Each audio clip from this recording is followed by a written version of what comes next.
சென்னை என்றால் மக்கள் நினைவுக்கு வருவது கடற்கரை. இப்படி உலக புகழ்பெற்ற சென்னை மெரினா கடற்கரையில் கூட வீண் விளம்பரம் செய்து மக்களை ஏமாற்றி உள்ளது ஸ்டாலின் அரசு. கடற்கரையை அழகுபடுத்துவதாக கூறி 100 கோடி ரூபாய் ஒதுக்கீடு செய்துள்ளதாக கூறிய ஸ்டாலின் அரசு இதனை செயல்படுத்த யார் யாரிடம் அனுமதி வாங்க வேண்டும் என்ற அடிப்படை அறிவு கூட இல்லாமல் செயல்பட்டது வெட்ட வெளிச்சமாகியுள்ளது. கடற்கரைகளில் கட்டுமான பணிகளை மேற்கொள்ள வேண்டும் என்பது சாதாரண காரியம் இல்லை. கடலோர ஒழுங்குமுறை ஆணையத்தின் அனுமதியும் சுற்றுச்சூழல் அனுமதியுடன் பெற வேண்டும் என்ற சட்டமே நடைமுறையில் உள்ளது. ஆனால் இதுவெல்லாம் தெரியாமல் பேருந்து நிலையம் கட்டுவது போல் கடற்கரைக்கு வந்த அதிகாரிகளை சுற்றுச்சூழல் அதிகாரிகள் விரட்டியடித்தனர். அதுவும் ஆட்சிக்கு வந்தவுடன் கடற்கரையை அழகுபடுத்துவதாக விளம்பரத்தை அறிவித்த ஸ்டாலின் அரசு ஓராண்டுக்கு பின்னரே கடலோர ஒழுங்குமுறை ஆணையத்தின் கதவை தட்டியது. அரை குறையாக தாக்கல் செய்த விண்ணப்பத்தை கண்ட ஒழுங்குமுறை ஆணையம் அதனை திருப்பி அனுப்பியது. இந்தியாவில் உள்ள கடற்கரையில் பணிகள் மேற்கொள்ள என்ன விதிமுறைகள் உண்டு என்பதை பட்டியலிட்டு கடலோர ஒழுங்குமுறை ஆணையம் வழங்கியும் கூட சிஎம்டிஏ அதிகாரிகள் அலட்சியத்தால் கோப்புகள் அடுத்த மேஜைகளுக்கு செல்லவில்லை.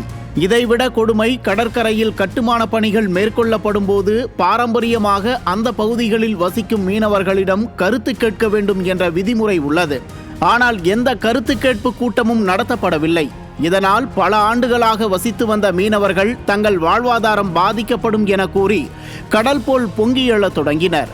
சென்னையின் கடற்கரையை அழகுபடுத்துவதற்காக ஸ்டாலின் அறிவித்த விளம்பர திட்டத்தை கண்டித்து மீனவர்கள் சங்க கூட்டங்களில் தீர்மானம் நிறைவேற்றப்பட்டன.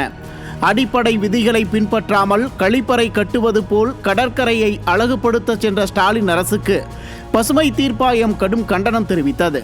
சுற்றுச்சூழலுடன் விளையாடுவது ஆபத்தானது என கூறி கடற்கரையை அழகுபடுத்தும் திட்டத்திற்கு தேசிய பசுமை தீர்ப்பாயம் தடை விதித்தது. கடற்கரை மண்டல மேலாண்மை ஆணையம் மறுப்பு, ஒழுங்குமுறை ஆணையம் அதிருப்தி, மீனவர்கள் எதிர்ப்பு இவை எல்லாவற்றிற்கும் காரணம் ஸ்டாலின் அரசின் திட்டமிடாத கொள்கை. திமுக அரசின் நிர்வாக திறமையின்மை வெளிச்சத்திற்கு வந்தால் கடற்கரையை அழகுபடுத்தும் திட்டத்தை கைவிடுவதாக தற்போது அறிவித்துள்ளார் ஸ்டாலின். இந்த திட்டத்திற்காக அதிகாரிகள் நடத்திய கூட்டம், வெளிநாடுகளுக்கு சென்று மாதிரி சேகரிப்பு, கவர்ச்சி விளம்பரம் என பல கோடி ரூபாயை செலவிட்டதும் முழுவதும் வீணாகிவிட்டது. மக்களின் நலனில் அக்கறை கொண்ட ஒரு அரசு இத்தகைய பெருந்திட்டங்களை தொடங்கும் முன்பே என்ன செய்ய வேண்டும் என்று முழுமையாக ஆராயாமல் திட்டம் நிறுத்தப்படும் அளவுக்கு வந்ததற்கு ஸ்டாலின் அரசின் பொறுப்பற்ற போக்கே காரணம் என்பதை மறுக்க முடியாது.